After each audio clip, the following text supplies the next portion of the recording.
నమస్తే అండి, welcome to sweety Teja 499 channel. అయ్యో, మీరు మా ఛానల్ని సబ్స్క్రైబ్ చేసుకోలేదా? ఏం పర్లేదు, ఇప్పుడు సబ్స్క్రైబ్ చేసుకోండి ప్లీజ్. గజ్నీ మహ్మద్ సోమనాథ్ ఆలయం నుంచి కొల్లగొట్టిన ధనం ఎంతో తెలుసుకుందాం.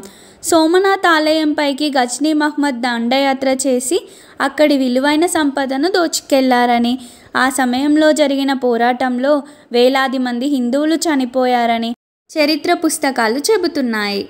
గుజరాత్ రాష్ట్రంలో సోలంకి రాజులకు కష్టాలు మొదలైన సమయం అది.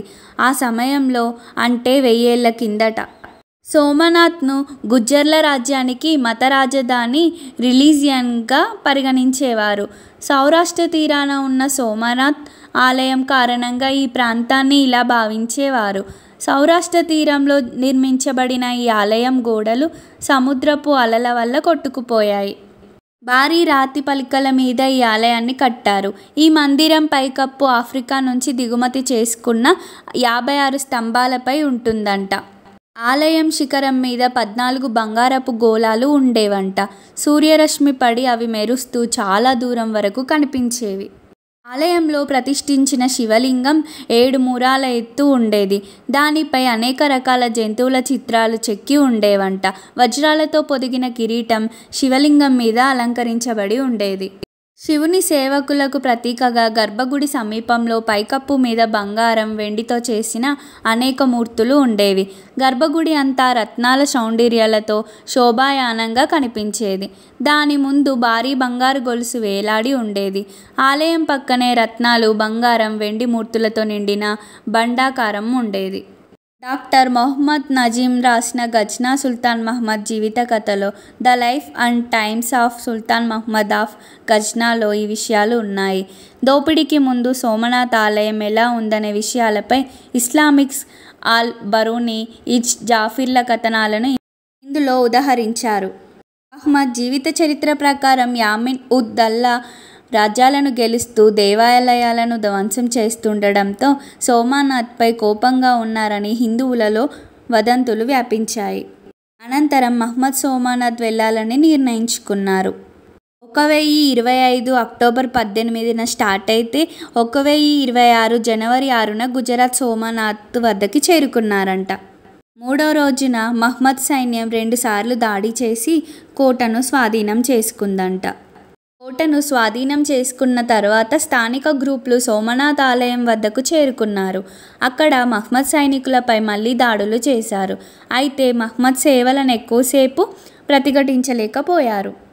రత్నమణి రావు ప్రభ సోమనాథ్లో ఇక్కడ ఎలాంటి సహాయం తనకు లభించదని మహ్మద్కి తెలుసు. ఆయనను ఎదుర్కోవడానికి సాయం కోసం సోమనాథ్ సైనికులు ఎదురుచూస్తున్నారు. అలాగే భీమ్దేవ్ చాలా ఆలస్యంగా రాజ్యాన్ని, ఇష్టదేవుడిని రక్షించుకోవడానికి సన్నాహాలు చేశారు. ఈ యుద్ధాన్ని వీలైనంత త్వరగా ముగించి గజ్నీకి తిరిగి చేరుకోవాలని మహ్మద్ అనుకున్నారు.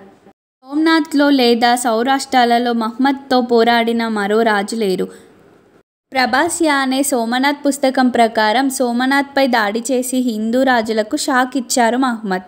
మల్వారాజ్, భోజ్ పర్మార్ సంబర్వానికి చెందిన విశాల్ దేవ్ చౌహాన్, పఠాన్కు చెందిన భీమ్ సోలంకీలకు మహ్మద్పై యుద్ధానికి వ్యూహం పన్నారు. ఆ సమయంలో మహ్మద్కి గజ్నీ రాజ్యానికి తిరిగి వెళ్ళడానికి 3 మార్గాలే ఉన్నాయి. మల్వానా మార్గంలో రాజభోగుడు పోరాటానికి సిద్ధంగా ఉన్నారు. అబూకు వెళ్తే విశాల్ దేవ్ చౌహాన్ సిద్ధంగా ఉన్నారు. కచ్కు వెళ్తే మహ్మద్ దారిని అడ్డుకోవడానికి భీమ్ దళాలు ఉన్నాయి. అయితే మహ్మద్ ఆ ముగ్గురి కంటే చాకచక్యంగా వ్యవహరించాడు. ఎడారి మార్గాన్ని ఎంచుకున్నారు. వేగుల నుంచి రాజుల కదలికపై ఎప్పటికప్పుడు సమాచారం పొందారు.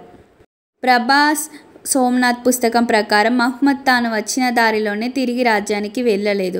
కచ్ ఎడారి గుండా సింధుకు వెళ్లారు. 3 రాజులతో భీమ్దేవ్ తక్కువ శక్తివంతుడని అతని రాజ్యం ఉన్న మార్గంలో కదిలారారు మహ్మద్. దోచుకున్న సంపదతో గజ్నీకి వెళ్లడం సులువు కాదని తెలుసుకొని భీమ్దేవ్ ఉన్న కోటపై దాడికి ప్రయత్నించారు మహ్మద్. భీమ్దేవ్ను మహ్మద్ చంపిన తర్వాత కచ్ నుంచి సింధుకు వెళ్లారు. అక్కడి స్థానికులపై బోమియా సాయం అడిగారు. కానీ బోమియో సోమనాథుడి భక్తుడు. మహ్మద్ సోమనాథ్కు చేసిన అవమానానికి ప్రతీకారంగా అతను సుల్తాన్ సైన్యాన్ని ఎడారిలో దారి తప్పించాడు. అయితే ఎడారి ప్రాంతం చుట్టుపక్కల నివసించే జాట్లు మహ్మద్పై దాడి చేశారు. దీంతో చాలామంది సైనికులను కోల్పోయారు సుల్తాన్. ప్రభాస్ యానే సోమనాథ్ పుస్తకం ప్రకారం పంజాబ్లోని జాట్లు మహ్మద్ను అడ్డుకున్నారు. మహ్మద్ తాను కొల్లగొట్టిన నిధినైతే కాపాడుకున్నారు. కానీ ఒంటెలు, గుర్రాలు, ఇతర జంతువులను జాట్కి తీసుకెళ్లారు. డాక్టర్ నజీం ప్రకారం మహ్మద్ చివరికి 1026 ఏప్రిల్ 2న గజ్ని చేరుకున్నారు.